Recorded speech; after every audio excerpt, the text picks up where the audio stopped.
I'm Soledad O'Brien. Welcome to Matter of Fact. No repeal nor replace for Obamacare, but there is a reset underway in Washington. Pockets of bipartisanship are breaking out in this particularly partisan town.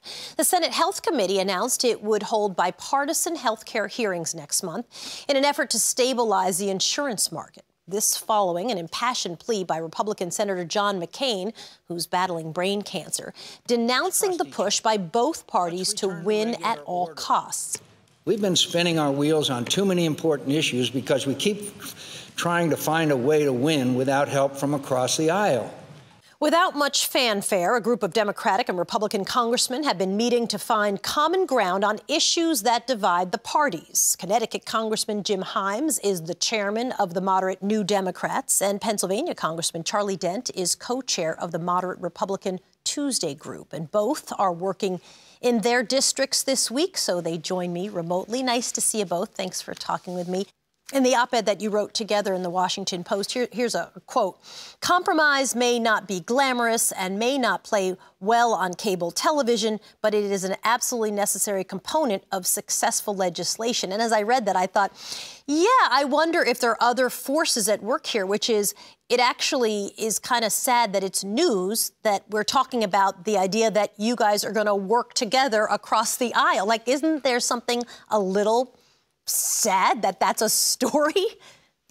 You know, it is true that in a very polarized political time in which emotions run high, and let's face it, on the Democratic side, you know, there is an element of my party that says if you work with the president, if you compromise your ideals, if you don't shoot for every single thing you want, you are not a true Democrat. And, you know, we'll take you out in a primary. And so, you know, I think a lot of us are trying to remind people that success in this business, success is when everybody leaves the room a little bit grumpy because the outcome is a negotiated outcome. And by definition, is going to give both parties and people from all over the political spectrum a say in the outcome.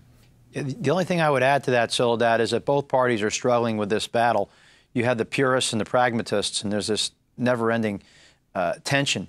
But I'll tell you, I think there are some great opportunities for some bipartisan cooperation, specifically where are they? On healthcare and infrastructure, and I would hope maybe we could do something on tax reform. We first must provide for some budgetary and market stabilization. What I mean by that is that we need to deal with a bipartisan, bicameral budget agreement, which we all know will happen, must happen. And then we also need to deal with the debt ceiling to provide some level of market stability. So those two things will require bipartisan solutions, but we need to deal with those things quickly and then pivot right onto whether it's infrastructure or maybe some bipartisan health care fix or tax reform. Charlie and I are really interested in the question of, can we start there? Can we start at a place where, you know, things like the budget or the possibility of not raising the debt ceiling, which is a real threat to our financial stability, where we sort of start with a plan that plays to the middle rather than sort of trying to satisfy, you know, and again, I don't mean to pick on the Republicans, but they happen to control the place right now, you know, that spends so much time trying to satisfy the Freedom Caucus. How willing are both of you to push back on your own leadership? Yes, we can absolutely do this.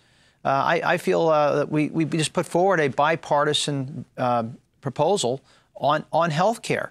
We just put it out there, the Problem Solvers Caucus, and, you know, we make reasonable changes, things that the Republicans can walk away with feeling very good about, and things in there that the Democrats can walk away feeling good about. And ultimately, I think in that case, the leadership will ultimately come to us because they need us. They need us on the debt ceiling. They need us on the appropriations bills that will be passed at the end of the year and the budget agreement. So they cannot ignore us. They really can't. And they would do that at their own peril. Final question for both of you. How do you think Donald Trump and the discourse that I think it's fair to say that he has brought to Washington, D.C., and maybe stirred up among people in Washington, D.C. on both sides, how do you think he's affecting your parties? Well, I would be less than honest with you if I didn't say to you that I think there are a lot of Republicans who are very concerned, you know, about the tone and the temperament coming out of the White House. We would all like to see a lot fewer tweets. I have nothing against tweeting. It's just the substance of some of these tweets. You know, this is an example, you know, this transgendered issue.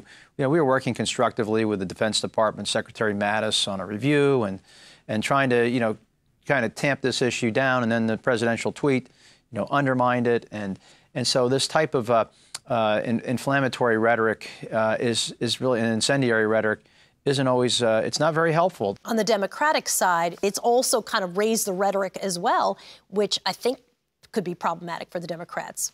Yeah, I think that's right, Soledad. Trump really poses a political challenge to my party that echoes back to the presidential election. It is so tempting for the opposition, and we are in opposition, to just say, Trump, Trump, Trump. Look at what he tweeted, look at what he says, look at what he does. And I'll tell you, that's a trap for the Democratic Party because at the end of the day, we lost a lot of voters that we should not have lost in the last presidential election. If we Democrats are getting distracted by the president's morning tweets, there will be political hell to pay for the Democratic Party.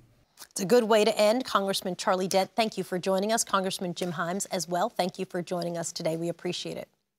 Thank you, Soledad. Thanks, Soledad. You bet, guys. Thanks a ton.